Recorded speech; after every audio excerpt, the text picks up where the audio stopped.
It is time, ladies and gentlemen. We have made it to the fun. weekend. Here's Michelle. And so, no, big voice guy. Don't get a jump on it. Let's try it again. It's the My Michelle Live podcast. My Michelle Live. There you go. My Michelle Live. Sports timeout. The fans, the field, the faith, the fun. Here's Michelle. Yes, I am, guys. It's as if I almost forgot how to press buttons here because I have been away. Thanks for holding down the fort, Josh, for taking the QB position last week for our sports broadcast. I'm Michelle Mendoza. You're listening to My Michelle Live's podcasts here, and we are taking on the sports of the week. Some big news stories, some drama from the NFL. We're going to talk about sexism, racism, and extremism in sports, and a little March Madness, and so much more. Let me introduce you to the round table of fellas here. We have with us the man we call the Encyclopedia of Sports. He is a veteran sports reporter and author of Thunder Sports Network, I should say co-author, Rich Hallstrom. Encyclopedia Rich. The Encyclopedia. We're going to ask you guys to buckle up because we have the Reverend of Righteousness and Fun. He is a coach. He is a player in the good sense. He's like plays on the field there. He's also he is a pastor. He has he's just a chaplain. You know, he's got it all going for him. Get ready to get panged with Garrett Payne. Get ready to get hanged. And we have Joshua McMillan. He is our sports authority. You find him on the internet at, you can go to Josh Reports Live on Twitter. He is a tweetheart. He is also the guy we call Wookie of the Year. Wookie of the Year, Josh McMillan. And I am your humble host, Michelle Mendoza. Guys, it's time to get ready for sports. Sports madness. Russell Wilson. Okay. I just kind of let them do their thing. Then we get back to business. Hey, guys, welcome to Friday as we take on the sports of the week. There are a lot of stories to talk about. And, guys, right off the bat, because it's that time of the year, I want to get into some March Madness. We are at, round 64 or something, Rich? We are round one. Round one starts today. Yesterday we had a couple of playing games with the final round four one in, of 64. I mean, we have so many it's rounds to here. go through, is what I'm saying. Work with me here. Well, we have so many rounds. We here's just the deal. started, and it's getting there.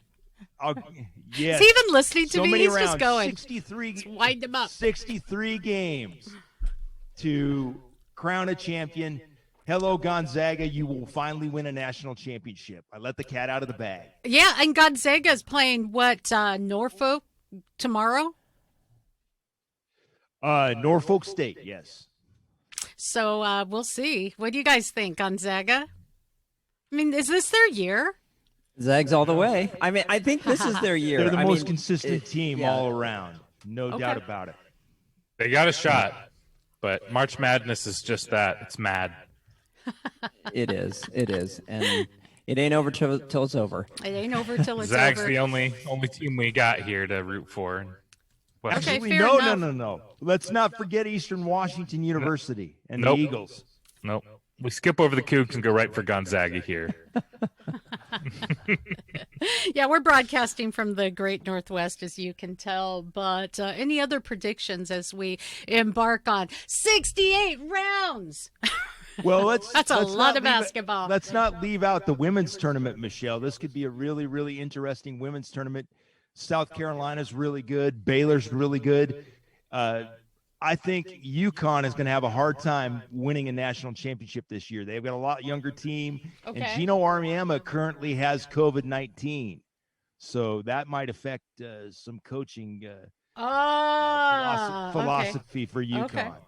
So South Carolina, Baylor are my two picks for the women's final. We'll Okay. see what happens there. Anybody else?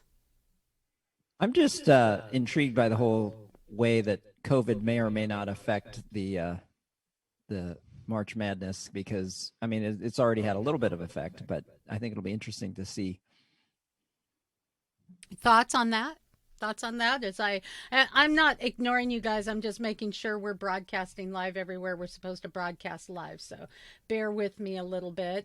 Any other thoughts on how COVID might be affecting things? Because, you know, aren't we kind of deep into this world where we're used to the craziness? We're used to not so much sports live. You know, how are they going to play? Is it going to be any different? Or are we just kind of used to it? Thoughts? Well, I think the NCAA has done a good job getting to the tournament, because going into the tournament, according to news sources, there were only 8 positive tests heading into this first weekend of the tournament. So that's a good job by the NCAA. Finally, they get something right, and we can actually watch some basketball and actually concentrate on what's on the court. And I think that you got to give the coaches and the players a great deal of credit for working through everything. Some teams have had longer layoffs. Some teams have had shorter layoffs. Some teams have not played a whole lot of games. Some others have almost played a full season. It's going to be a real mental challenge, probably the biggest mental challenge in sports this year to get through this tournament. Okay. Well, March Madness is upon us. 68 rounds or something. I mean, just like lots of basketball. I like basketball. It's okay. But you know what I really like? You know me. You know, I like football, both kinds. But the NFL, some big deals. They announced a TV deal with ESPN, ABC, NBC, Fox, CBS, and even Amazon, Josh. Yeah, you know, it's interesting. We have all of these big deals happening, yet at the same time, I guess that the cap is going down. Well, the CEOs are celebrating all of these new. So it's good news, but it's bad news. It's business, you know. Yeah. Well, that's all I got for you there. I think with with COVID, it really has changed sports. I mean, there's no question. Just the way people watch and I think that's why Amazon's getting in on this, because they see an opportunity, and it makes sense. I mean, and hopefully it'll be a good thing. As far as making greater access for people, because it used to be, you know, only certain networks had access, and you could only watch certain things on certain places, and so hopefully it's just going to make it better for the average person. Well, one of the things too, Garrick, that you're going to have to see is how does Amazon navigate the scheduling priorities and actually make sure that we have some decent games on a Thursday night. I know that's been a lot of people's complaints about Thursday night, and also Monday night. They're also introducing flex scheduling in week 12 of this brand new deal. Josh, it's going to be a big deal if you can flex some of those bad games off Monday Night Football. Yeah, that is a long needed change. I have been tired of watching, you know, the only game Monday night is like a 3-win team versus a 5-win team. You know, that's like, yay, Monday Night Football. Yeah, I'm gonna watch that game. So no, that was a needed change for them. That is good news. But yeah, I mean, the NFL, it's gonna be a really interesting year for them. I think we're gonna see fans back in the stadium, and I really want to see how the teams are gonna respond to that again. You know, I think that there was some changes last year, and we're gonna get back to a little bit more normal this year, and I think it's gonna be an interesting adjustment for a lot of people. Well, Michelle, I have a question for you. Go ahead, Rich. Just ask away. How are you going to spend $113 billion? Because that's what the NFL is going to get from this TV deal.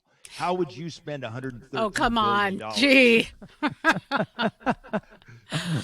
Well, we see a lot of the interesting backstory to that with the NFL is a powerhouse. They know how to be relevant, Rich, both in the in-season and the off-season, as we often talk about how the pigskin spins the drama before there's actual kickoff. But what I wanted to get to with this story is good for the NFL.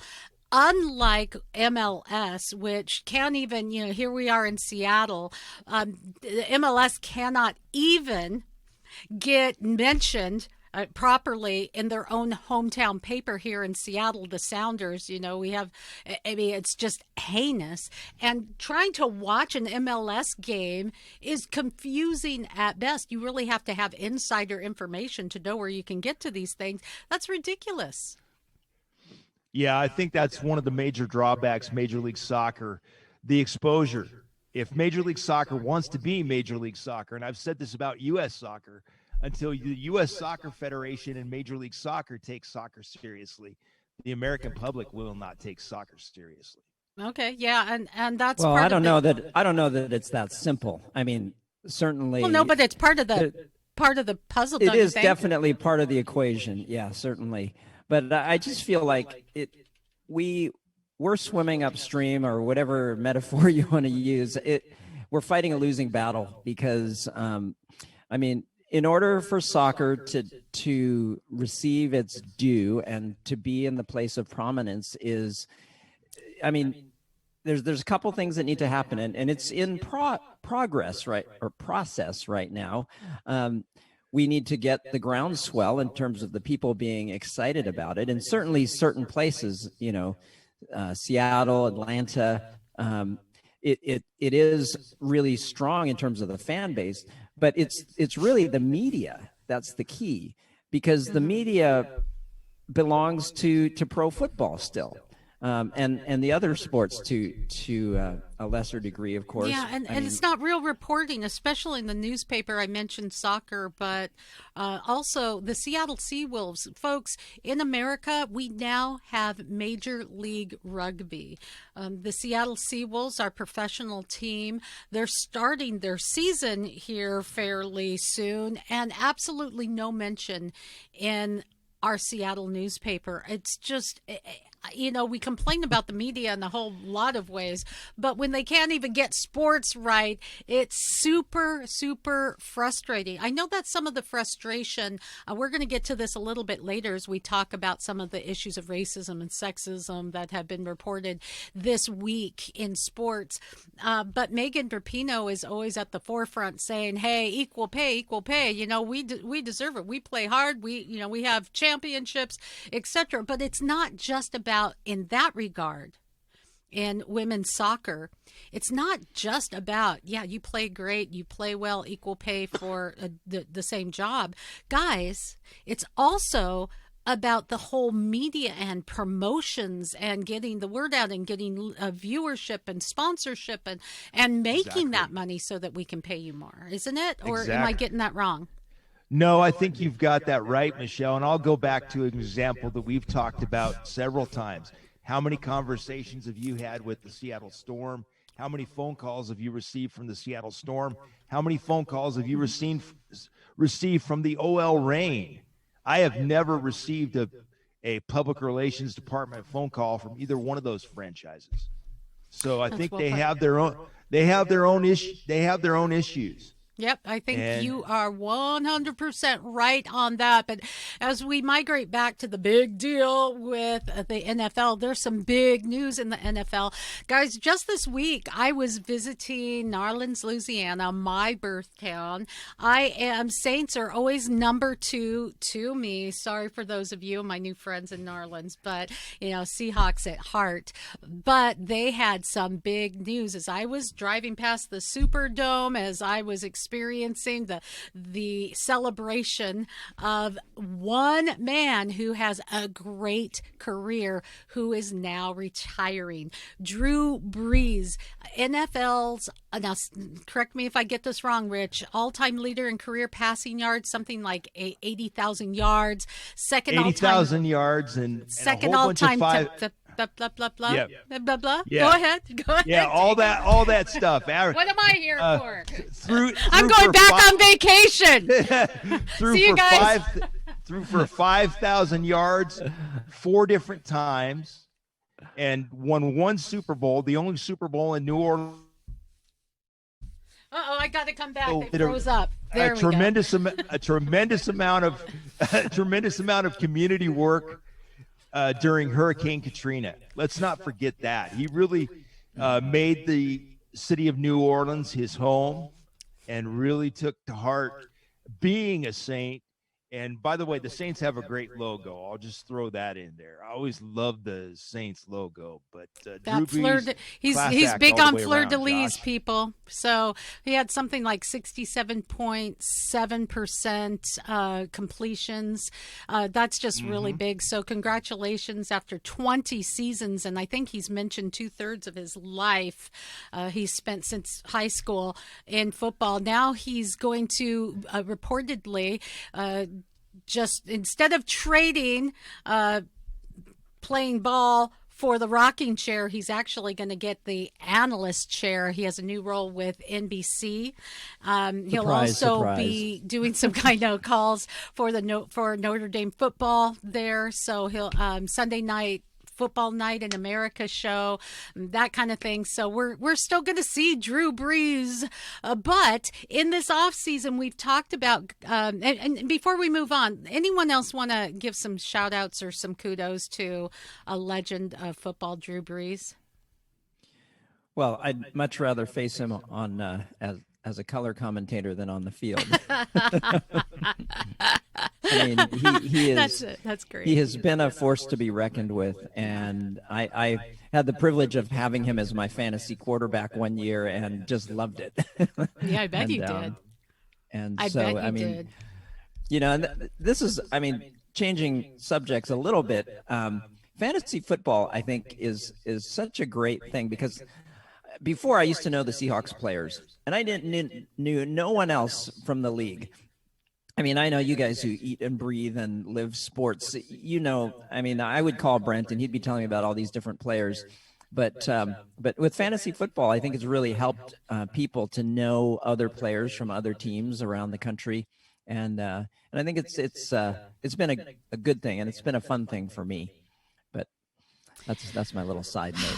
Well, I know that in these off-season, gentlemen, we joke about how the pigskin spins, and here in the Northwest, I'm actually almost getting tired. You know, this ties into Drew Brees a little bit. I'm almost getting tired of the whole Russell Wilson drama. It never stops. Now they're saying, yeah, Russell Wilson, he's good to go for 2021, but 2022, probably not. And, you know, it's reported that Russell Wilson would waive his no trade clause for 4 teams. You guys probably know this, but for the benefit of our listeners, the Bears, the Cowboys, the Raiders, and we just talked about an opening there in New Orleans, Louisiana with the Saints. So let's take that on, Josh.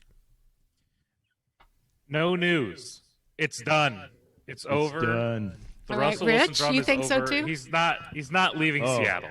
It's done. Well, Dak Prescott just got his big contract deal. The Raiders still trying to figure out how John Gruden is going to put a team together, and the Bears can't beat their way out of a wet paper bag. They offered 3 first-round draft choices, Khalil Mack, and a couple other guys. Oh, no. Khalil Mack was not part of the offer. The 2 guys that were part of the offer was one of the guys they just cut this last week, and the other one was someone that is now requesting a trade out of there. Well, they offered peanuts for Russell Wilson. They did offer. No way that's going to happen. They're still trying, but they have nothing to offer. Bears aren't happening, off the table. Definitely, because as we know, Matt Nagy and the general manager, they can't decide which key to use to get into the building, much less let alone put a team together. I mean, why would you want to trade with the Chicago Bears when the Chicago Bears, with one of the best defensive players in the league, only managed to go 8-8 and barely make the playoffs this past season. Yeah. It's not a franchise you want to trade for. Now, if the I'll play Seahawk general manager here real quick, Michelle. Okay. If you bring it. If you want to be the Bears and get Russell Wilson, give me Khalil Mack and 5 other players and three first-round draft choices, and we'll start to talk about it. and free king dogs for everyone in Loomis Field. That's what we want too. Yeah. There we go. King dogs. I haven't heard that term for many years. Hey. Old school Seattle here, right here. Yeah. So what about the idea though of Russ them saying that it's a Cold War there between Russell Wilson and the franchise, that he's not feeling it anymore? I mean, what is the that? Cold War's over. The Cold War is over. Do you really believe that in the future, 2022? Yes, Come on. It's over. I mean, maybe it'll come up again, but he just had a thing where he was talking about the Seattle and how they're doing a flag football league, and at the end he said, "Go That's Hawks, right. baby." That's It's right. over. I wonder if I have that It's sound done. We can move on. He's tied if into it comes Seattle, up next year, it'll come up next year. And you know what? It very well may come up next year. And I think it's because Russell Wilson may have poisoned the well, not necessarily with the team, but with some of the fans. I feel like this is something where the fans have always backed Russell Wilson against everyone. Pundits saying that he's not that good. He's a game manager, not getting any votes for MVP. The fans here in Seattle have backed him through hell and high water. They've gone to battle for this guy. And I think even complaining about the offensive line, I don't think that was it. I think the thing that really is going to be like that little that bad taste in the mouth that we kind of have to get over this year, and we'll see if we can, is saying that I don't want to be traded, letting Mark Rodgers go out and say, I don't want to be traded, but if I did, here are the teams. That's like, I don't want to cheat on my wife, but if I did, here are the 4 women I would cheat with. Well, Josh, that's that's classic that's classic baseball agent, baseball manager maneuvering. Agent. And you'll back me, and I'm sure you'll back me up on that. Oh, yeah, absolutely. and I think there's a taint there, but you're right. See if I can pull this up. No. Russell Wilson talking about, it was so great talking about the flag league, but I just can't find it. That's too bad. I will say this, though. It's not just about Flag League. It's not just about the fans. He's also got other stakes here in the Northwest. He is part owner of the Sounders, arguably the best, or consistently long-term best soccer franchise in the United States of America, and that's the Seattle Sounders. So there's some ties there. I don't know. We'll see. But for now, we will take it off the table. You know what, though? I'm a little bit sad as a Seahawks fan to watch the Griffin brothers. The band is breaking up a little bit here in Seattle. That's real sad to see that, because it was special to see brothers playing on the team. We had Shaquille and Shaquem on the Seattle Seahawks.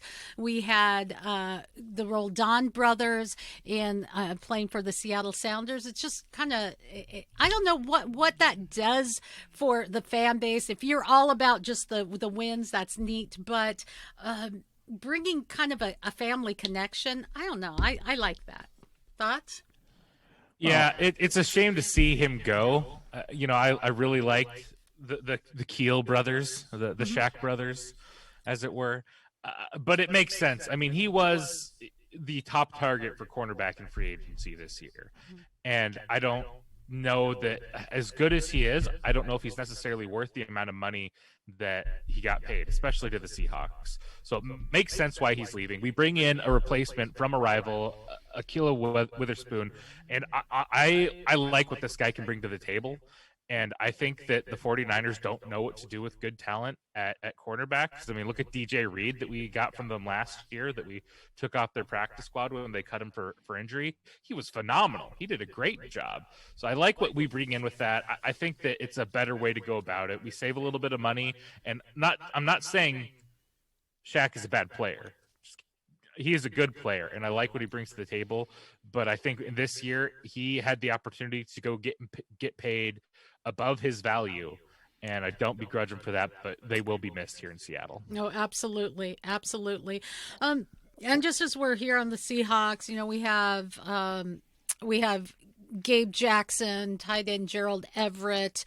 There's some maneuvering and some changes going on. So are we going to see it? We're here in Seattle. Most of us have Seattle ties that are on this board. So everyone else, you hear about this. But guys, I don't know. Are we going to see a new team this year? What's it going to look like? That's the influence of Shane Waldron. Go ahead, Josh. Yeah, we're going to see a different offense from Shane Waldron, but personnel-wise, I think we're going to look very similar. I mean, we got rid of Mike Iupati. He retired, so good retirement to him. But bringing in Gabe Jackson, who a lot of people are complaining right now, and we talked about this a little bit pre-show. There is a vocal minority of fans out there that I have to come to the conclusion actually don't know anything about football, because they're complaining that, like, the Seahawks only paid a 5th-round pick for this guy. It's like, well, okay, they only had to pay a 5th-round pick for the privilege of paying him $9 million. Yeah. They know that he's worth that contract. The Raiders it was either trade him and get something or cut him and get nothing, because they're over the cap and they're trying to shed that. Gabe Jackson is going to be a great guard. And we also re-signed Ethan Posich, with the addition of Gerald Everett to go with Will Dissly as tight ends. I think that we're pretty well set on offense. I think our offense looks really good. Maybe add a running back for depth, but I really like how our offense and our offensive line is looking. Remember, as maligned as they are, our offensive line actually looked pretty good most of the year, at least when they were all healthy and going. We had some injuries to deal with, but they looked vastly improved last year. And I think that's only going to get better in Shane Waldron's system that really makes it easier on your offensive line to play.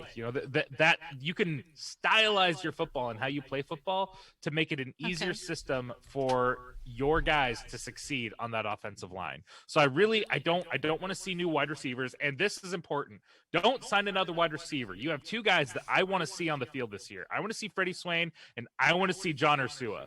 I want to see them competing for that number 3. I don't need you to make a big splash. You have Tyler Lockett, you have DK Metcalf. Yeah, I think you have we're Gerald set there. Everett, you have Will we're Dissly. set there. We're good there. Don't spend. Yeah. Look at the defense. Get me defense back. We lost Shaq Griffin. We replaced that. That's fine. But Carlos Dunlap's gone. KJ Wright's gone. At least for now, these guys are gone. Benson Mayowa, Bruce Irvin. There's a lot of names on this defense that we need to find a way to replace the Carlos Dunlap and KJ Wright being the two biggest. But Benson Mayowa was no schlub either. He contributed plenty to this defense, and I think that's where we need to look. I'm fine. I would be fine, honestly, if they made no more signings to the offense. Maybe draft someone who can play center guard in the draft. Someone as a backup and maybe piece of the future in the second round there. But the rest of this free agency, I need defensive line. That's what I need. Yeah, we were really hurting in the defense last year, and I'm concerned that this next year we're going to be rebuilding again. And I'd like to just see us stick with a plan, or get a plan that works, stick with it, and make it. At least keep making it back to the playoffs. Unlike this year where it was just like, right. So that's my thought as we. Kind of wrap up some stuff with the NFL. This was a big news story with Deshaun Watson. I think it was something like 6 or so sexual assault, different women with sexual assault charges, 3rd civil lawsuit. This is really big, but apparently we have... selective outrage, because there's still folks who are saying, like the Dolphins, the Jets, the Broncos, the 49ers are saying, hey, we'll take them. That's great. So is it any big deal? Is this a non-story, guys? Well, now that you have 7 different charges in many different scenarios against Deshaun Watson, that trade value has gone way down. Franchises are not going to want to take that on just before. Well, they're still saying, the Panthers are another. Apparently apparently. People are saying, well, no, wait, we'll see what plays out. I mean, when are we offended and when are we not? And that's what I want to get to as we talk about racism, sexism, and extremism. Does it matter if someone's good? Or when should we be outraged? When should we take a stand?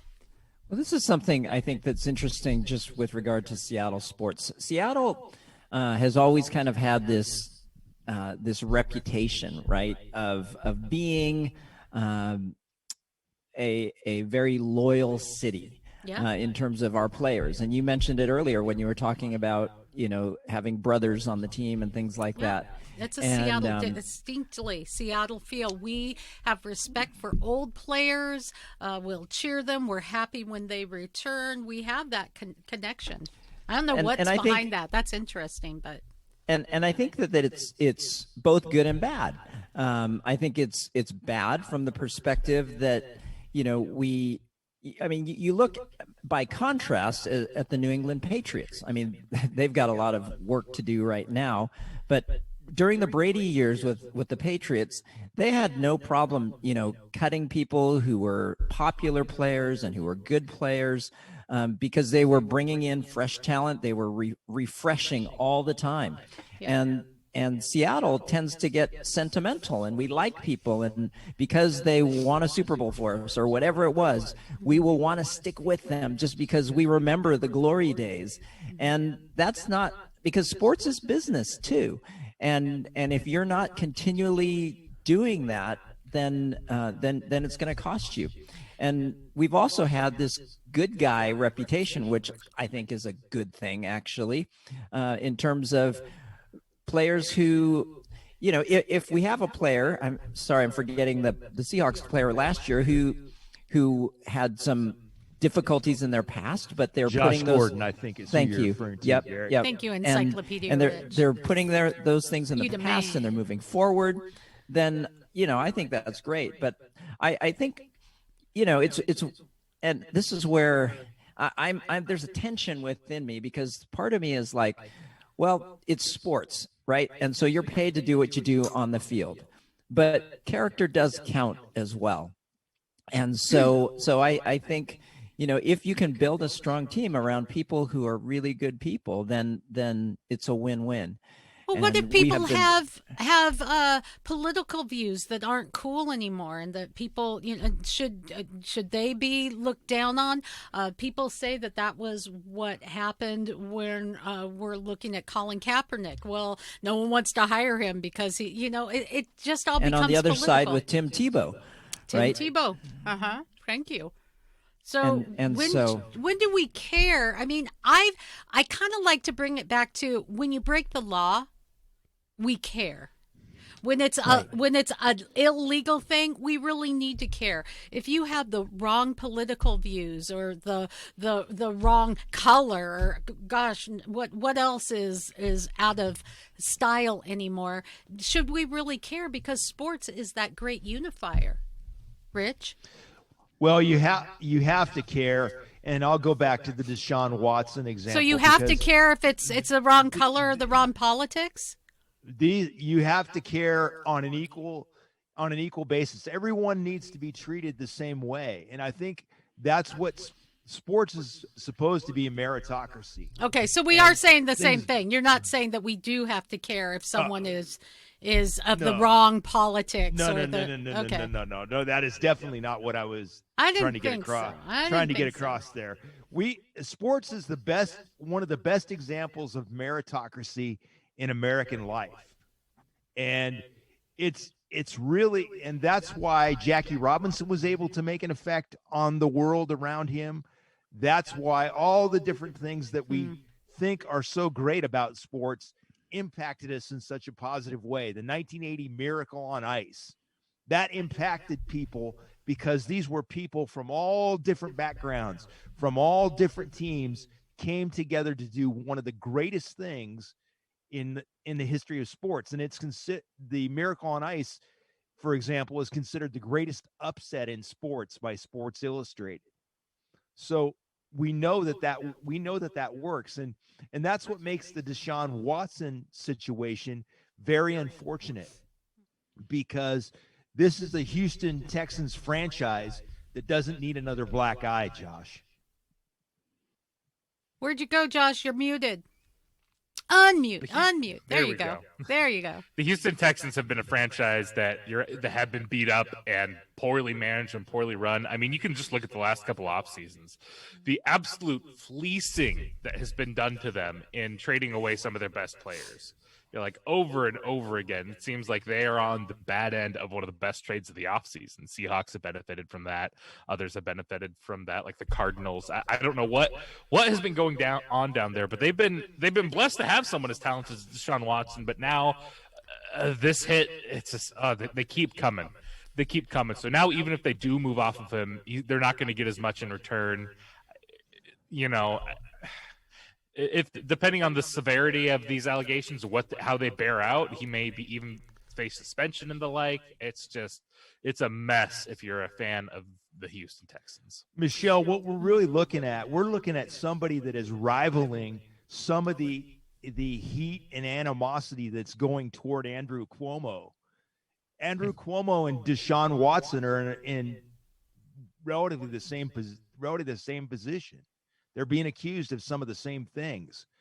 And, I mean, this is not good at all, either in sports or politics or any other area of life. It's just not good at all. Okay, and some Eric? of the hard part of it is, and you can liken it to the Cuomo situation, when someone that is in the political cool kids club does something that is egregious, it's harder to come against them because we're so busy being outraged by so many things.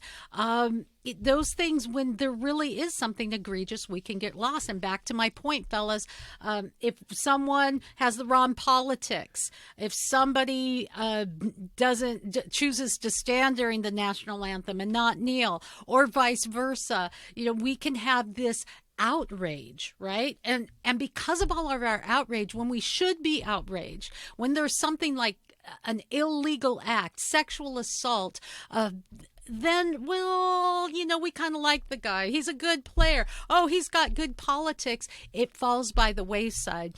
Racism, sexism, extremism, it is on the front page all the time. There's a few. I'm going to just go through some headlines.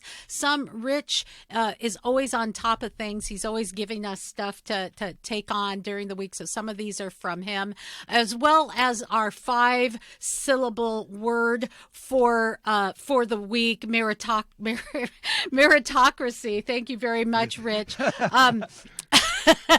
Okay, so we have a player from the Atlanta Falcons, Mr. Koo, who weighed in on the Atlanta shootings and hate crimes, even though we don't know that it's a hate crime. That's very important to know that they haven't decided about that yet, Michelle. Well, so the actual shooter, the alleged shooter, has come out and said that it wasn't racially motivated. I mean, he said that directly. But what does he know? He's white. Come on.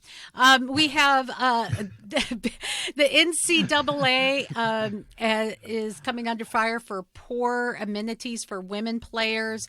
Megan Rapinoe says, she can go ahead and wear that jersey, but she's doesn't support necessarily the organization that pays for that jersey. She's thinking of equal rights and equal pay for soccer players. Equal whites. Equal rights. Yes. There was also an NBA probe that found no proof of a bigoted remark by Utah Jazz executive Dennis Lindsey towards Elijah Millsap. I mean, these are just some big headlines of indicative of some of the things that we're struggling with as a nation, and it's making its way into the sports realm. So I'm going to open this up and let you guys weigh in on some of these. Some of these are big, some of them are politically motivated, and some of them, the important points get convoluted and lost in the cacophony of craziness that we've opened ourselves up to in America. That's another good 4-syllable word.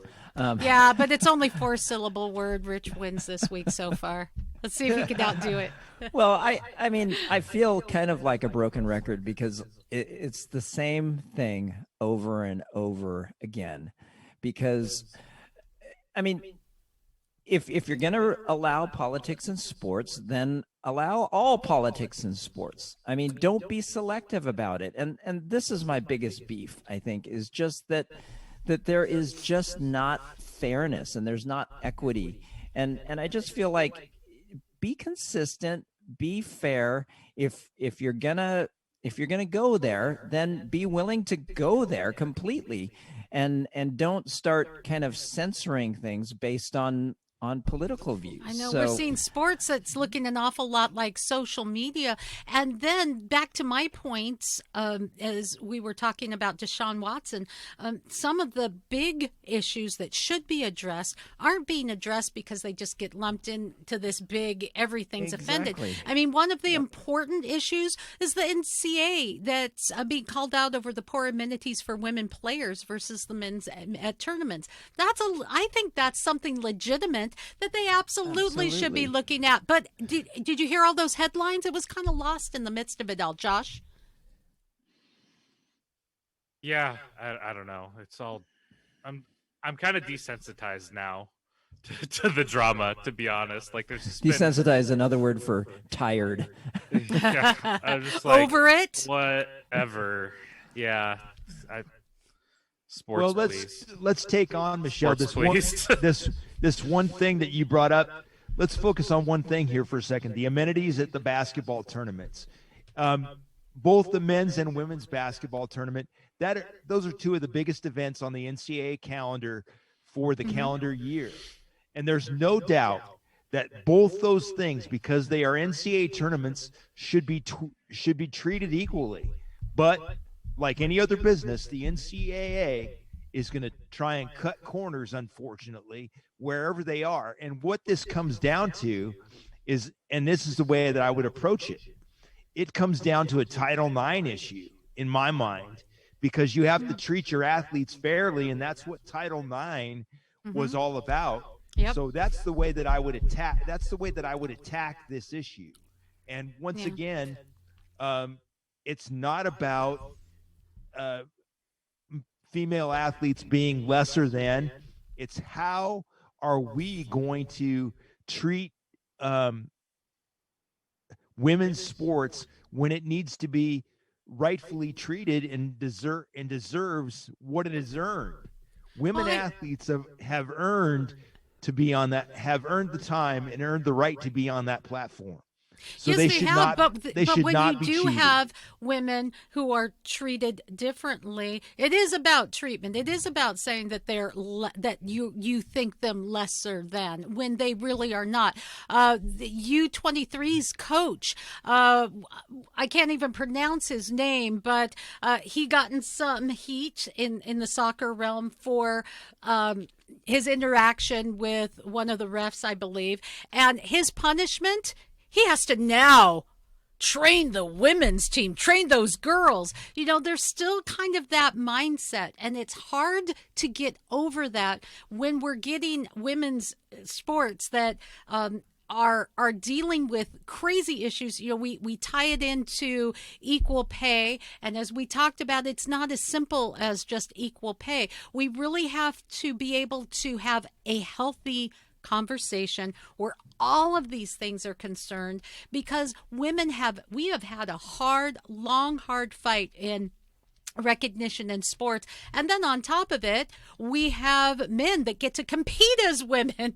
So you know, it's kind of feels like a losing proposition all the way around. It can be really difficult. See, that's the big, and this is why it feels like a losing proposition, because what we're talking about is very important, but we're not focusing on issues one at a time. We're trying to talk about 10 things when we should be focusing on. That is exactly it, Josh. I want your thoughts on this. That's exactly it. Because of the craze of our nation, we lump it all into people hate women. Instead of taking each one of these on, debating them out, it's all because white men shouldn't exist. It's all because, minorities are all oppressed. And while there's some truths to some of those things, in every instance aren't true. So we're not able to talk. Josh, your turn. Yeah, I mean, that's something I've pointed out to a couple of people, that you can't create monoliths of people you don't agree with. You can't assume that there you go. Everyone that thinks that we should wait and see more about the vaccine information before they get a vaccine is the same people that disagree with you on this other topic. There's a million different reasons that people have their million different opinions. And to put everyone that you agree with on one topic, just lumping them into a monolith of I'm going to disagree with them on everything. They're not going to agree on anything. They're all awful. They're all Republicans. They're all Democrats. Any kind of lumping them together is a problem. And there was someone, I think it was Tom Wassel, I think, on Twitter today, was saying how he has an opinion on something that he wants to talk about. He has facts to back it up and sound logic to back it up, but he's afraid to talk about that, whatever the particular topic is, because of the unreasonable emotional response that he's gonna get for even bringing up the topic. And that I respond to say that's a problem. We need to be able to discuss things. Anything that is out there, we need to be able to have a debate on and have a reasonable conversation, because otherwise we don't have good ideas beating bad ideas. We have any ideas being beaten down by unchecked emotion. And that is not the recipe for a good society. Okay, so let me just put it here. If we were to bring that same emotion of offense and a crybaby politics to the field, nobody would win. And that's why sports is amazing, because it is the great equalizer. Guys, it's time for us to take our final shot. And that's where we go around the round table, fellas, and we give a shout out to an idea, a thought, a player, somebody. And we're going to start with you, Mr. Rich Hallstrom, Mr. Sports Encyclopedia. Encyclopedia Rich. The Encyclopedia. I want to take my time to give a shout out to the Black College Football Hall of Fame that was started by former Tampa Bay quarterback Doug Williams, also a former quarterback for the Washington Redskins, first black quarterback to win the Super Bowl. They have started an HBCU All-Star game that is going to play the week after the Super Bowl and feature athletes from historically black colleges and universities and give them a platform to audition for NFL scouts and representatives. I think this is a great idea. It's going to be at Tulane Stadium a week after the Super Bowl. And I got to applaud the Black College Football Hall of Fame for creating more opportunities for athletes to be successful. I like it. All right, let's get ready to get paid. Get ready to get hanged. Garrett. Well, this one is probably, if you're not a U.S. soccer fan, this one might not be on your radar, but a young 18-year-old player, Yunus Musa, who plays for Valencia in Italy, has made his decision that he is going to represent the United States from the perspective of playing on our national team. He's a great young player, and he was born in New York, and so his parents were from Ghana, so he could have also represented Italy or Ghana, and I believe England as well, and he chose playing for the U.S., and he could represent England because he played within the Arsenal system as a young player as well. So that's exciting for U.S. men's soccer. And can I give a shout out? They played Costa Rica and got that 1-0 win. It was they weren't looking like they were in prime. The U.S. men's national team, to me, they weren't looking prime, but hey, they pulled off the win. Congratulations! So. All right, Joshua McMillan, Wookie. Wookie of the Year, Josh McMillan. Well, since you guys don't give me enough time to talk about baseball, I'm going to take my final shot to talk about baseball and give an update. As we're starting to get to the end of spring training, cuts are being made, decisions are happening, and we'll just touch on a couple of them real quick here. One of the big ones is Justin Dunn looks to have won out the pitching battle over Nick Margavicic. So barring injury, I think we see Justin Dunn as a starting pitcher. Marco Yusei, James Paxton, Justin Dunn, Justice Suffield, Chris Flexen. I think that's going to be our starting 6 guys out there. In terms of the bullpen, we have Ryan Salias. You guys might have remembered that name from a couple of years ago. He ended up having to have Tommy John surgery. He will not be with us this season, which is unfortunate because he was pitching really well. But we still have some names I'm excited about in the bullpen, but that's still one of the big building pieces going forward. In terms of outfielders, the big upset, Taylor Trammell looks to be locking down that left field position. Jake Fraley's kind of gotten back into the mix, showing a little bit more at the plate, but Taylor Trammell's just been running away with it, baby. I'm excited for an outfield that is him, Kyle Lewis, and Mitch Haniger. That 4th outfield spot is interesting because that could be Jake Fraley, but I think it's going to be Jose Marmoleos in that spot because he can also play left field well. You know, he kind of competes with Jake in that front, but he can also play first base. And I think that they want to have on the roster someone else who can play first base in case they want to give Evan White a break. You know, Evan White, Gold Glove, great defense. He's been getting better at the plate, but I think that's one of their big question marks is, can he figure it out at the plate this year? And if he can live up to that contract that they gave before ever hitting the major leagues. Outside of that, not a whole lot of other surprises. I am incredibly excited for Ty France this year. I am going to be watching his at-bats like a hawk. You know, that guy has shown up in the minor leagues, shown up in camp. I'm excited. Spring training. And you know what? Fans in the stands. 9,000 fans. I'm ready for Bark at the Park because one of those 9,000 is about to be my dog. Woof. Woof, woof, woof, I think that was the longest final shot in history. Yeah. I told you didn't give me enough time to talk about baseball, so I had to get it in there. Woohoo! All right, Michelle. My oh my! My final shot actually goes to Baylor University. So this is a cool story, and it brings it back home to what really, really matters. Baylor University's George W. Truett Theological Seminary has announced the official launch of the Faith and Sports Institute, FSI. It's a center for study and practice of sports and Christianity, sports and faith, because sports is a struggle. It's a physical, emotional struggle. But without that spiritual aspect, it is just like life. It's a struggle and it's empty. Without something, and the true something that gives us hope, and that's faith in Jesus Christ. God is real. You don't believe it? Do your own research. Try to disprove the claims of the Bible. Go for it. God welcomes it. Unlike a society today that says, no, don't question it. This is the way it is. God says, come on, bring it on. Bring it on. Question it. Go ahead. See what you find, because that is truth.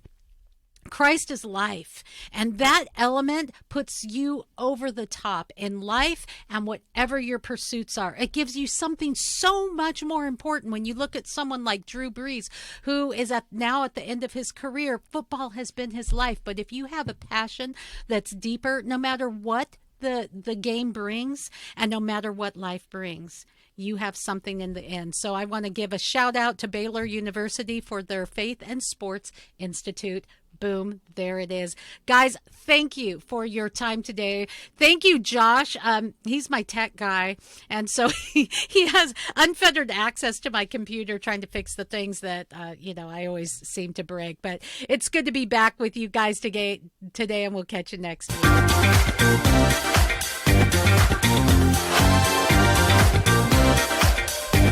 For more fun, go to MyMichelleLive.com. That's right.